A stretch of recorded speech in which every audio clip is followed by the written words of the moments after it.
Hey everybody, welcome back to Michael Clarida Arts. It is of course time once again for a warm-up. Today we're going to be drawing some hippopotamuses. Hippopotami? Hippos.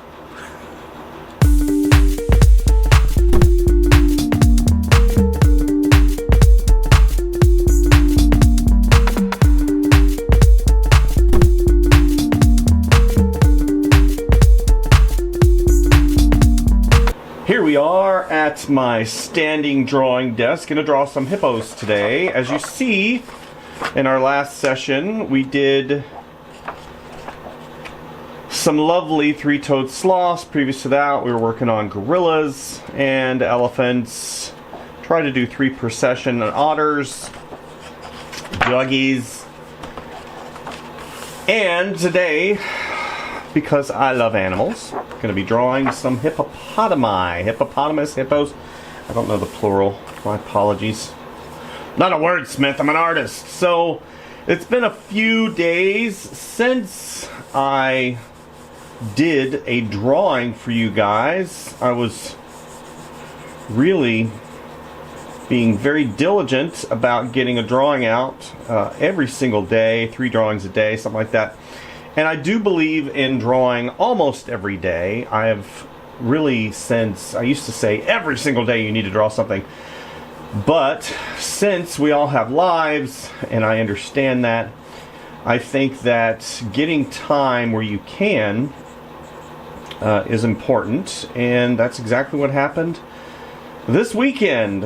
As you know, I am a human, or at least that's what my mommy told me. And my daddy's, you're a human, son. You're only human. That's what I think is always funny, is you're only human, which means that is a deficiency status. The de facto status is you're only human. But I think that kind of puts us in a place of understanding life cannot be perfect all the time. And with that being said, unfortunately this weekend was a challenge for sure. I won't go into details, but let's just say it had to do with family. My family's perfectly fine. My children, love my children. But as you get older,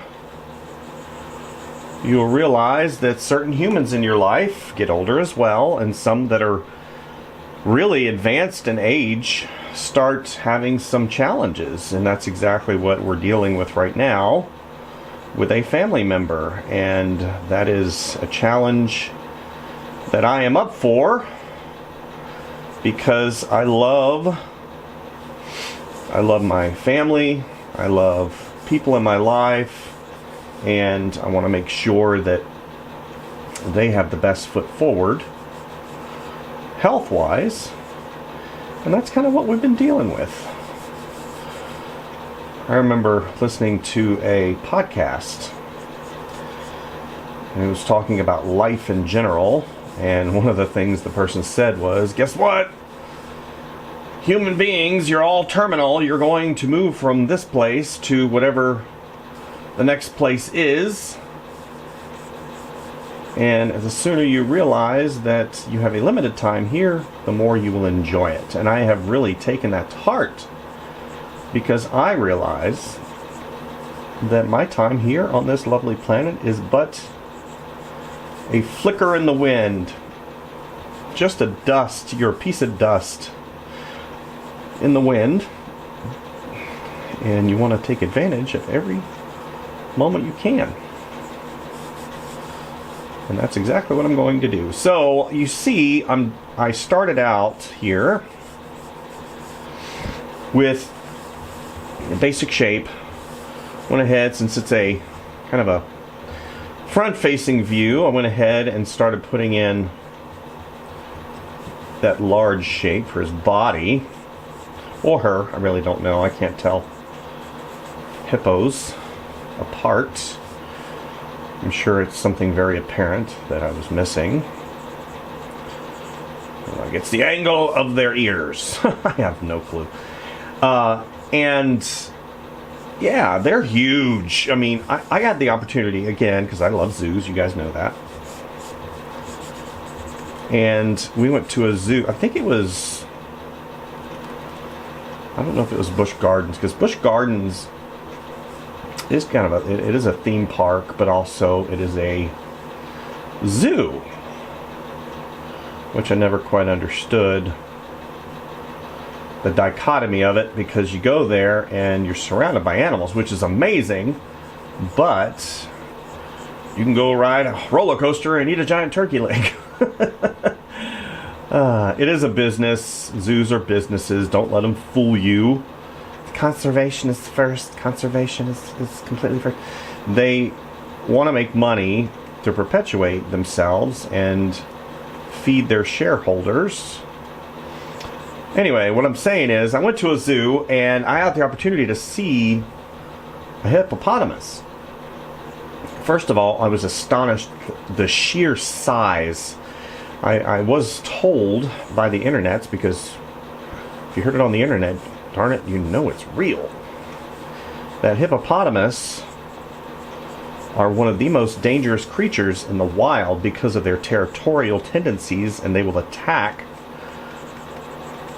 and kill you. They are herbivores, which means they are not interested in your meats. They are interested in keeping your distance. And doggone it, a lot of people just don't. A lot of people don't keep their distance.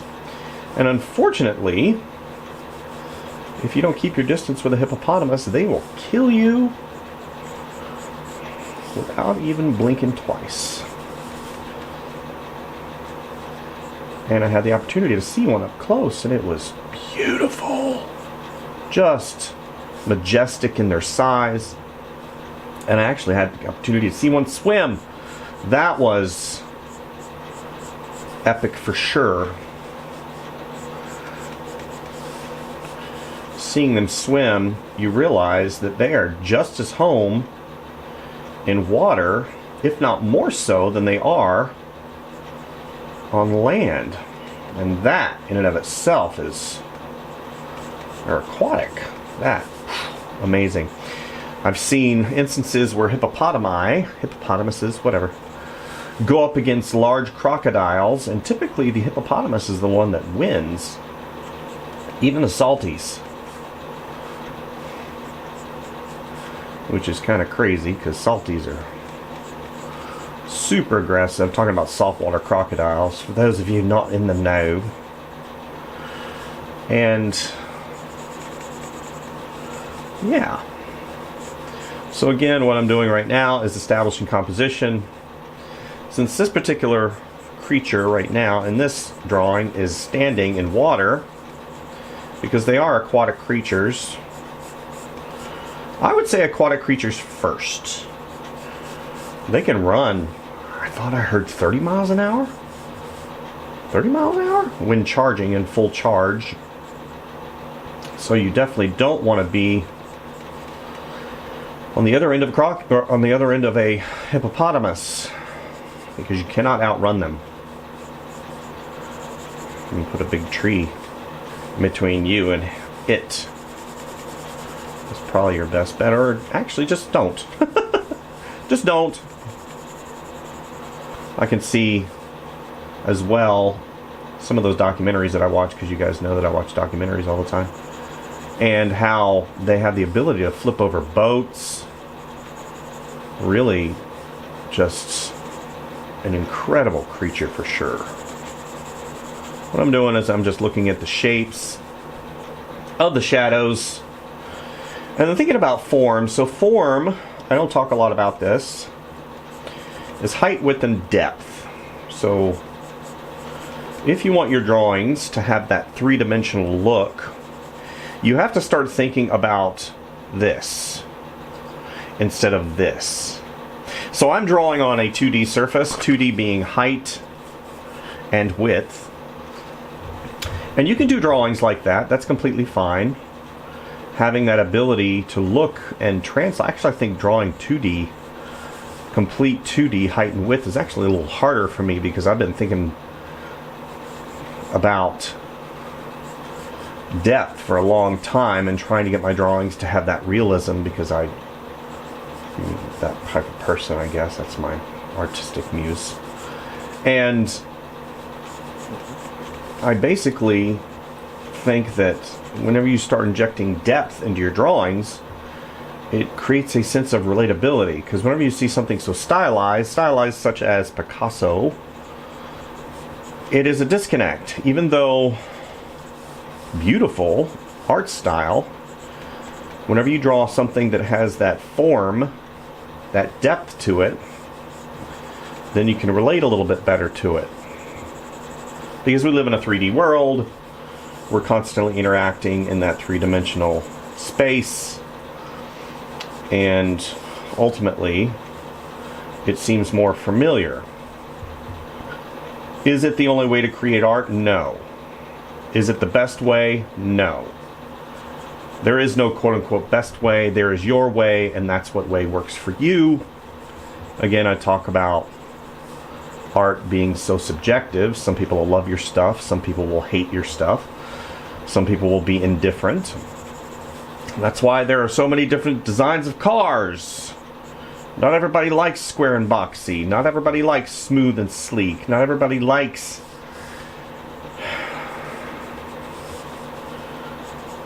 classic or color design. Anyway, what I'm trying to basically say is you do you, boo. And that will be good enough for you. But 3D thinking, height, width, depth, is how we get things to look quote unquote, quote, real, unquote.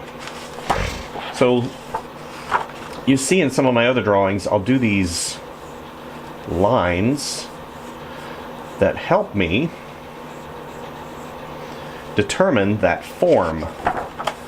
Same thing applies here. You see I've drawn this, and this little line that goes like right here shows me that this form right here comes out in terms of girth and then comes out again. So you have this little line where it goes inward. That is important because it helps me determine where shadows lie. This is all a part of what I'll be talking about in my new tutorial series about learning how to draw, the fundamentals of drawing. And it is very important because the fundamentals are what I draw upon every single time I sit down and start drawing anything. Even today, even as I've developed the feeling for how things should look, drawing is how we see. And putting marks down and making little decisions as I progress through. So, yes, here is a little cast shadow right here. Here is Mr. Hippo.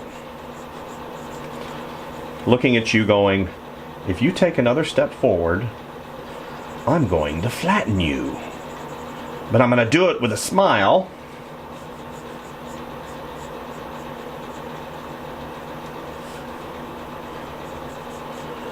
And don't take it personal. I think that's what the biggest takeaway from this is. They're not looking at you going, man, did he just look at me? I am not tolerating that. It is a primal instinct, and they will trample and kill you. They won't eat you. They're not interested in your goodies. They're like, I just trampled this dude. He got too close this morning, and he was all crunchy, and then he was very soft. He was very soft in the beginning, and then he just crunched. Yeah, you don't want to be that dude or dudette. So, that is the first drawing of a hippopotamus. Here we are, drawing number 2. Alrighty. For those of you who ask questions, because a lot of you do, using the Kohi, Kohi-Nor Progresso Woodless Colored Pencil. I like these because they're free of little artifacts, hard things inside of the substrate. and they have a really nice flow whenever I'm drawing. And working on a sketchbook made by a company called Illo, I-L-L-O. This, I believe, since it's got such a very tight tooth, I believe that's, I don't know, hot press maybe? Hot press paper? I think it's 110 pound? I'm not really sure. Almost bordering on cardstock. It is a wonderful material to draw on. Paper. For those of you who don't know artists, and this is kind of your first foray into drawing per se, you found my channel. I've got a lot of videos. I believe we're at 710 videos, which is a lot of videos. Some people have a lot of success early, and they only have a few videos, and the algorithm picked them up. Kudos to you, yay! Now they're raking in the Benjamins. So this channel's been around since 2014. We have just shy of 22,000 subscribers. I never did that fake subscriber thing where you can sign up and get fake subscribers to help bloat your channel. I never did any of that. All the subscribers are human. And I basically have clawed and punched and all my way up to almost 22,000 subscribers. And I respect my users. I know that a lot of them are looking for something as a means of encouragement, because this drawing thing can be challenging. It's challenging for me. Don't think it's not. Nobody is superhuman and gets it right on the first time. And drawing in general is a challenge. Now, lately I've had a few questions with regards to AI, which I do not believe in AI generation. If you are doing things and posting things as drawings, as you are a quote-unquote AI artist, then even though you may be classified as an artist because you're using a different media to create visuals, I think that I would prefer the old-fashioned way, drawing. And we will stick with drawing for as long as I can, because I like human-created stuff. It's got a different touch to it. And typically nowadays you can see AI-generated art because AI is indifferent. It only goes by based on the materials that it researches on the interwebs and the prompts you give it. Do I think that eventually AI will be a very large portion of our society? Yes. I think that AI will be a very, very interesting thing in about 10 years. I've already seen it in not only advertising, I see it on the web all the time. And unfortunately, that affects me 100% in my job, because don't think that all of this cannot be replaced by AI. It can. Don't think that all the writing you see on the internet can't be replaced with AI. It can. Don't think that all the service jobs, such as your McDonald's, your grocery store jobs that people have relied upon as their second jobs or their primary whenever they're a teenager, or managerial. Don't think that all those cannot be replaced in a heartbeat with AI, because they can. That's why I said in about 10 years our society will be completely different, if it is still here. AI is a force to be reckoned with. It is incredible. It is a tool. However, just like with any other revolutionary technology, such as this right here, revolutionary technology, we cannot gauge the amount of change or how its effect will be in the long run. I remember my first cell phone. It was what was that? An LG flip phone. And it was just so cool because I was moving on up to the top, to a deluxe apartment in the sky. Yes, I just referenced the Jeffersons. For those of you who don't know what the Jeffersons are, look it up. Epic show from the 1970s. Loved it. Watched it all the time. It was a staple in my house. Anyway, I digress. So, cell phone, and I remember getting it, and I was like, wow, this is so cool. Of course, back then, didn't have screens that you could browse the intertubes. They didn't even have the intertubes. And that was okay. Because at the time, the inner-tubes was in its infancy. We're talking 1998, 1999. That's whenever I got my first cell phone. And being connected and had that ability to be connected was something I had never experienced before. I never had a beeper or anything like that. For those of you who don't know what a beeper is, look it up. It's technology that was used as kind of like a tagging, right? You'd have this little device, square, connected to a cellular network.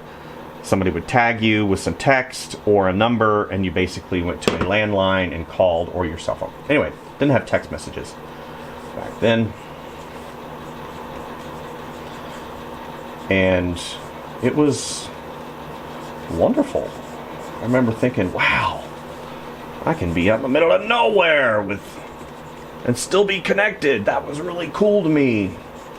Not understanding the development of how cell phones really integrated themselves into our lives, and how now these devices have become life communicators. They do things in such a way and organize things and create things.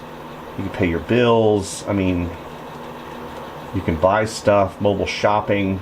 It is a incredible device. But how's that going to affect us? I don't know. I do know one thing, and this is something that you can take to the bank, that the development of the cell phone, even though in its conception was a good thing, what it's become is something entirely different. And that is, you can believe me if you want, whatever you want to do, I don't care. It is now, since it's so much part of our lives, people have really ceased to have hobbies. And it's challenging. What is the ramification of us not developing personal things, personal ideologies, personal hobbies and development, and instead we sit down and we plop into this?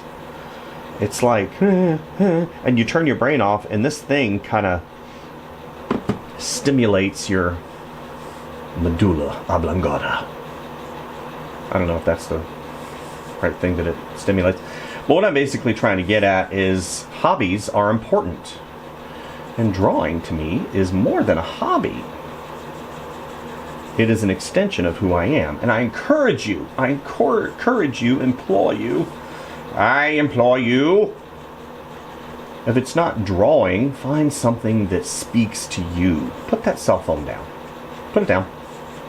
It'll still be here whenever you want to come back to it, it'll still be here. I actually recognized that I was at a different spot in my life in terms of cell phone, because they talk about cell phone addiction and you never want to admit anything. I'm not addicted to my cell phone. What are you, crazy? I can put it down. Wait a minute, I gotta check who that was. And yeah, I recognized, so I really started endeavoring to get rid of that aspect in a positive sense, meaning I didn't completely get rid of my cell phone. That would be folly. But I actually thought about it. I thought about, man, I lived a life without cell phones. Why do I need this now? Why? So I kind of got rid of some social media, the things that I was going on as a constant. And yeah, so I implore you to find a hobby. My daughter loves Legos, so she builds Legos all the time. My son loves music. He is a musician and a singer, which makes my heart happy. My daughter being a builder, of course, and creator of stuff makes my heart happy. My wife, she does crafts, and she's incredible at it. She's also a really good designer, even though I would never tell her that, because she would think I would be mocking her because of what I do, but I don't. She's really good. She's got incredible fashion sense. She's just an amazing human being overall.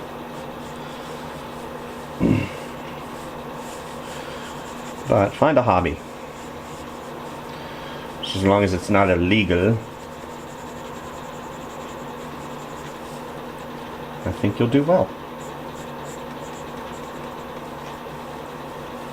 Okay, so as you see, starting out with simple shapes, coming around, and sometimes you have to have that mentality of stick figure.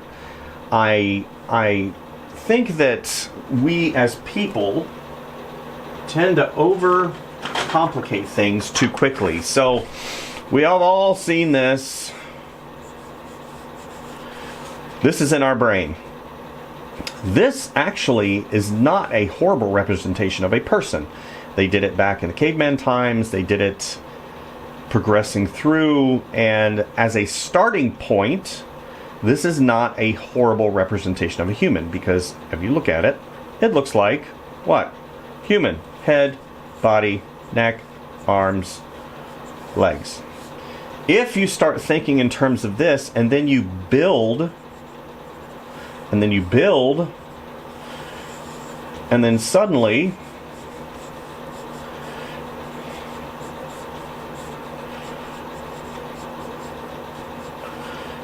you look at it and go, okay, I understand what you're doing.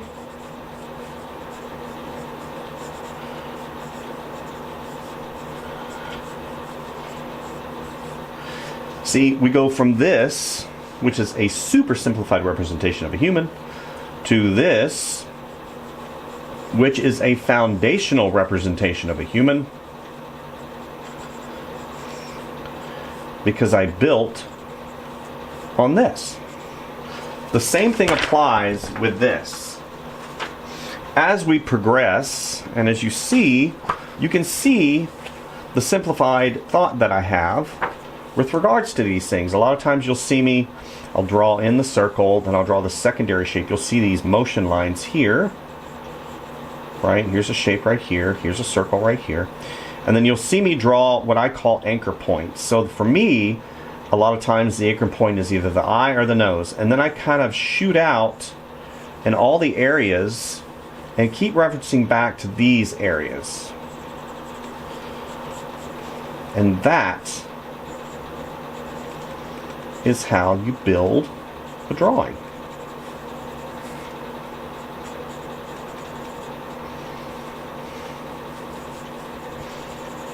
Yeah.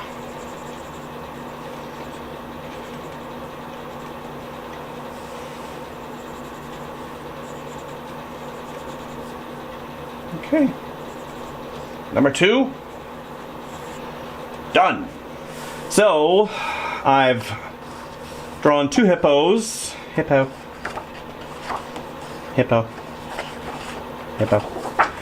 Now, we're going to draw a baby hippo. What? If you have not seen baby hippo, I recommend you do that because baby hippos are a delight. Delight. They are wonderful creatures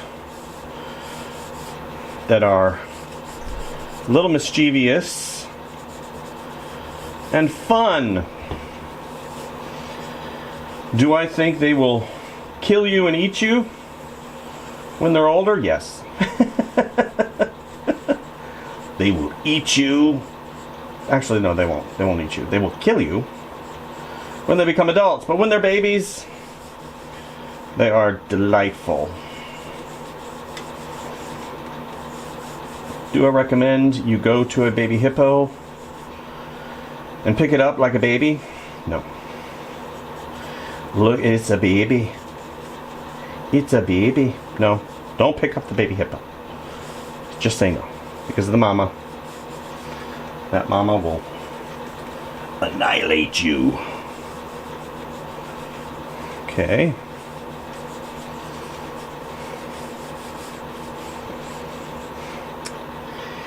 Baby hippos. What makes them different than the larger counterpart, other than the fact they're babies? Well, obvious reasons. They're cuter. I think I watched, what did I watch? Something recent.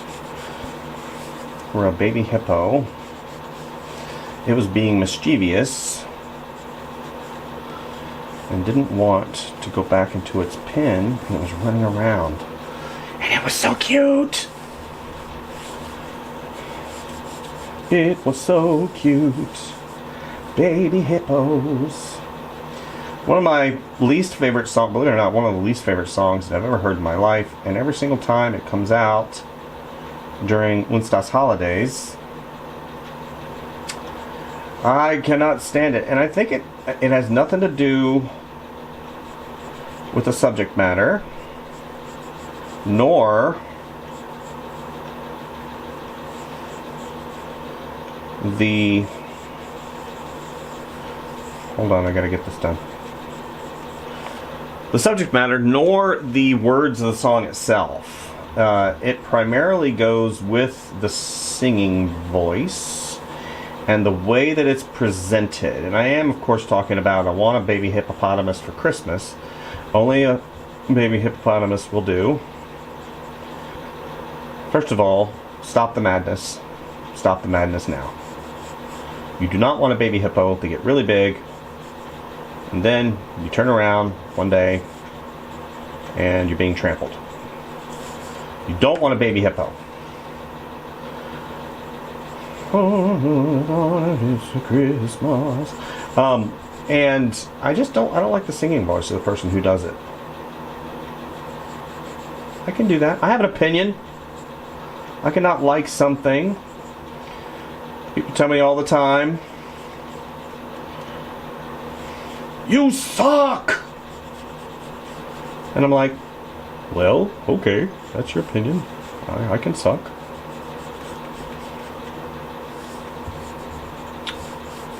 Okay, so now what I'm doing, and this is in terms of thought, because I am talking while I do this, I am having difficulty because the 3/4 view of the hippo is hard. In my humblage opinion, it's just hard for me. So what I'm doing is I'm going back, and I keep coming back to here, because this again is my anchor point, and I need to go ahead and make sure that I hit those points correctly. Here, this goes up to the eye, here's the eye, and then here's the other eye socket, and this goes down, and it goes down again, and then it comes up, okay, and then it goes in. And then I come around here. And a lot of times you'll see me do this, because that helps me again determine this is a form And I need to angle things in such a way that is conducive to the anatomy of the creature that I'm drawing.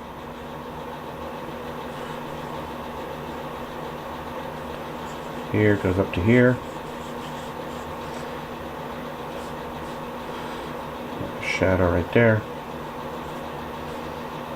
Okay. I got this little thing that comes in like that. And I got this socket that comes around like this. Because the underlying structure of the hippopotamus is rigid, and I am talking about the skeleton and the skull.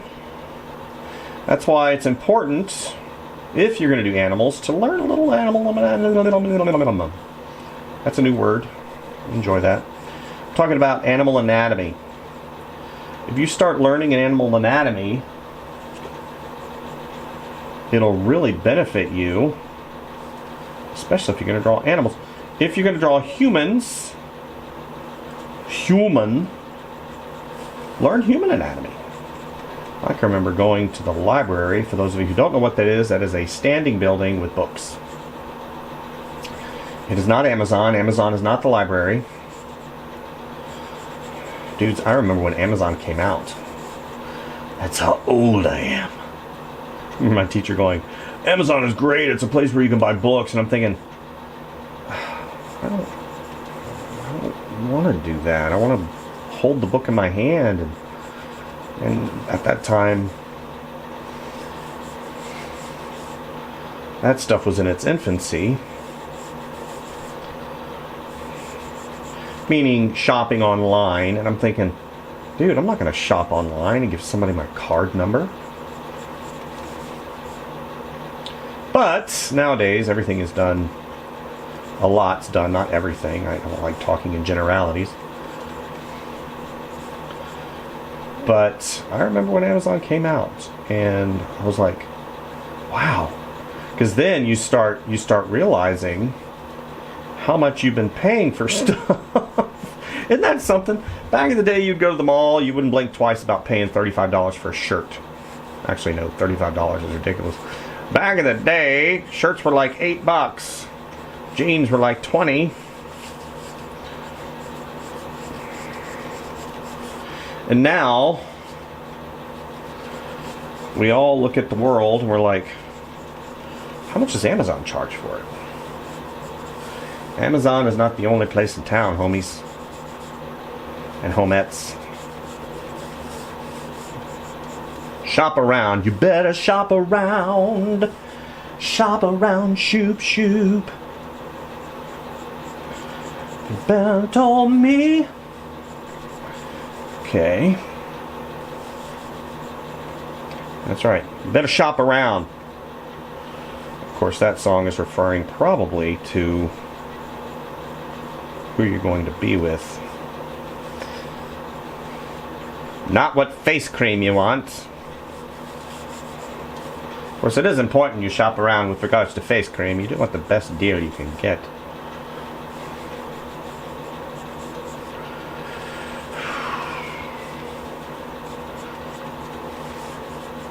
So what I'm doing now is I'm just placing things and I'm referencing. I'm always referencing other parts of the drawing. And it's important that you do that. And you see me not focus in, I'm going to draw the eye. And I'm going to draw the best eye that I possibly can. Now, I do want the best eye that I possibly can. But the eye is only part of the whole. I want to make sure I get the gesture correct. I get the anatomy correct. As it applies to the animal. Could I make an arm coming out of his back? Sure, why not? Arms out of the back action. But we're not doing arms out of the back action today. That's another day.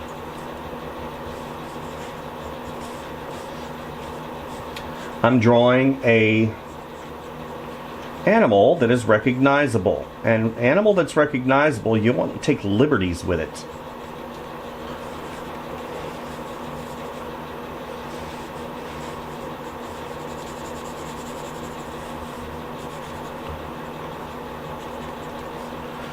Liberties being your own choice, which you're allowed to do whatever you want, I don't care.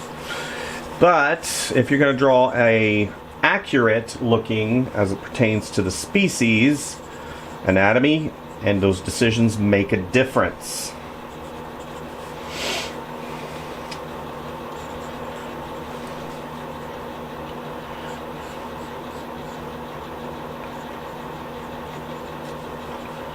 They make a difference. So now you've got this huge hulking form.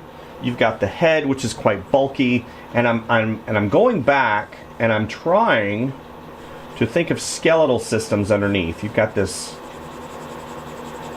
jawline that comes down, but it's kind of hidden inside of the skin fold.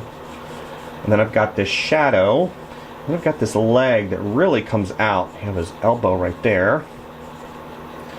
And then we've got the skin fold, flappy fold. And of course, cast shadow, shapes of shadows matters. We've got this nice crease that comes down from here, and all of this is kind of in shadow. And this leg is in shadow. Gives it a little hint. So I've got this hill that comes up.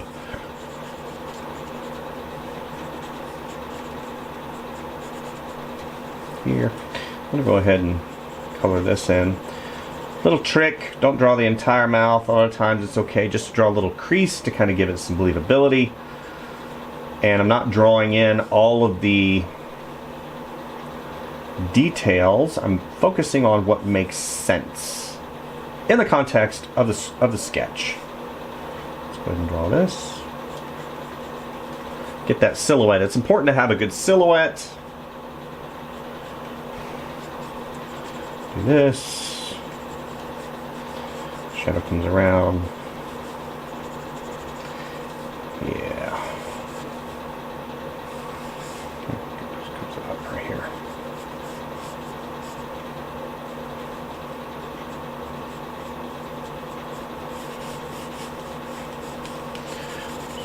Shadow this.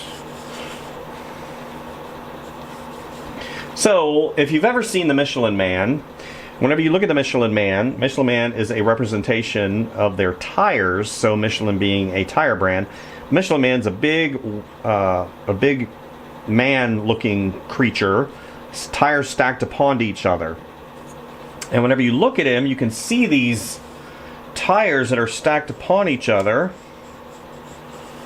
similar to this, because I'm looking at him, of this particular creature, and I have a top view. So the lines, these perspective lines on the creature, are going to go down.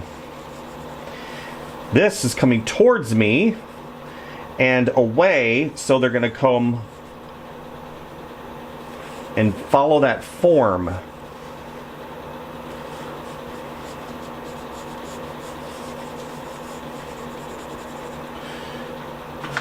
Remember, doing stuff like this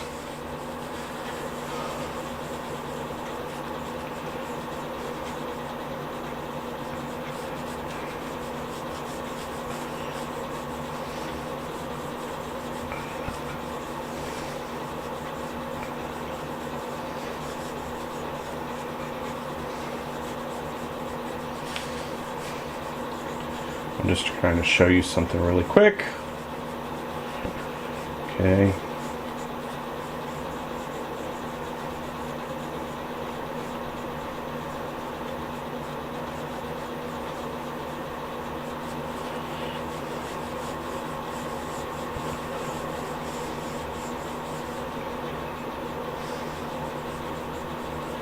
Okay.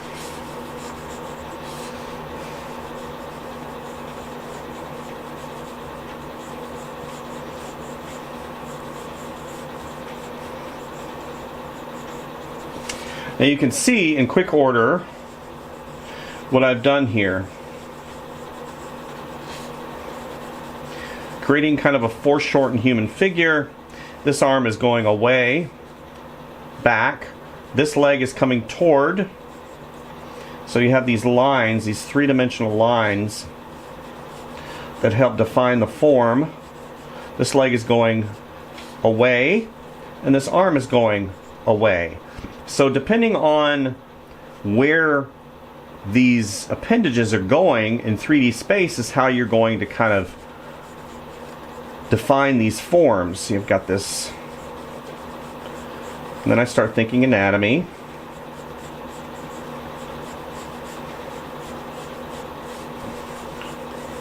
Get that muscle that comes up.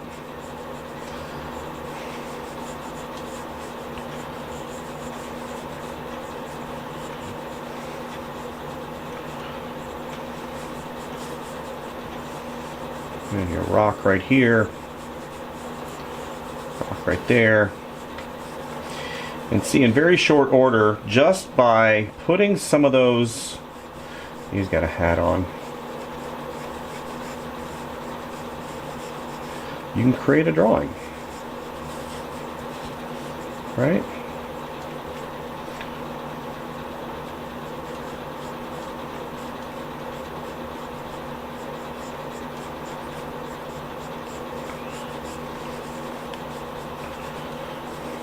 Close.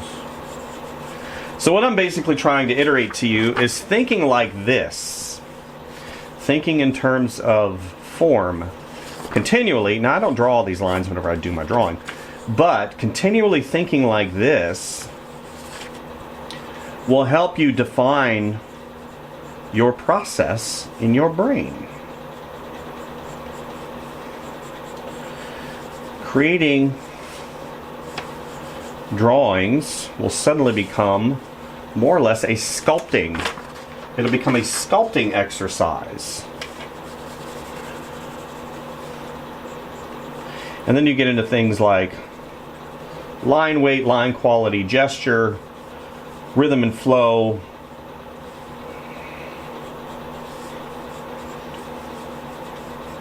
anatomy,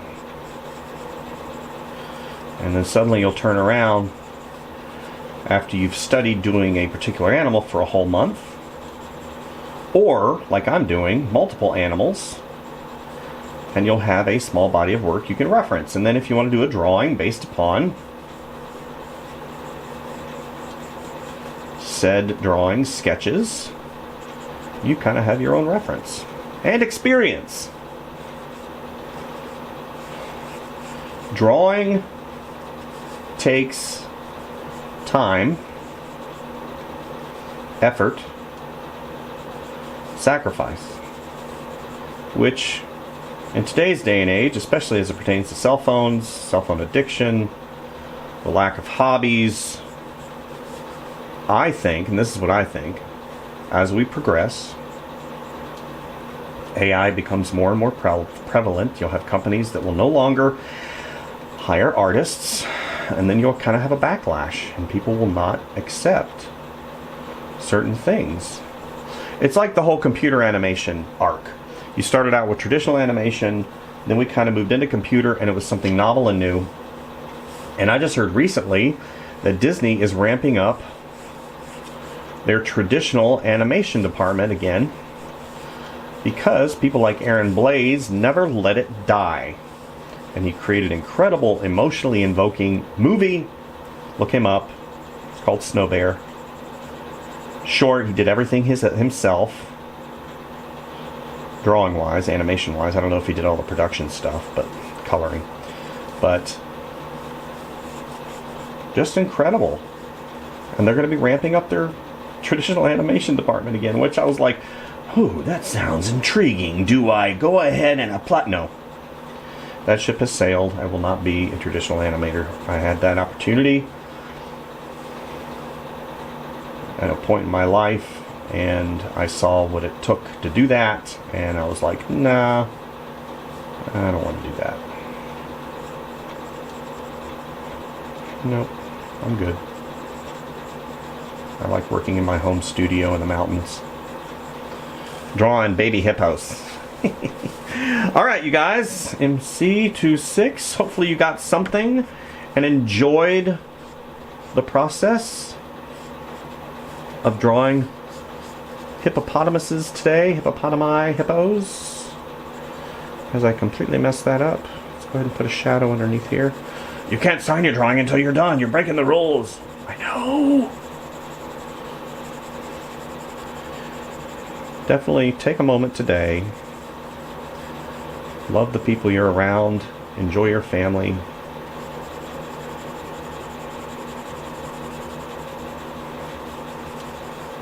Start doing something for 2026 for you. Do for you, boo. Okay? Have an awesome day, and we'll see you tomorrow.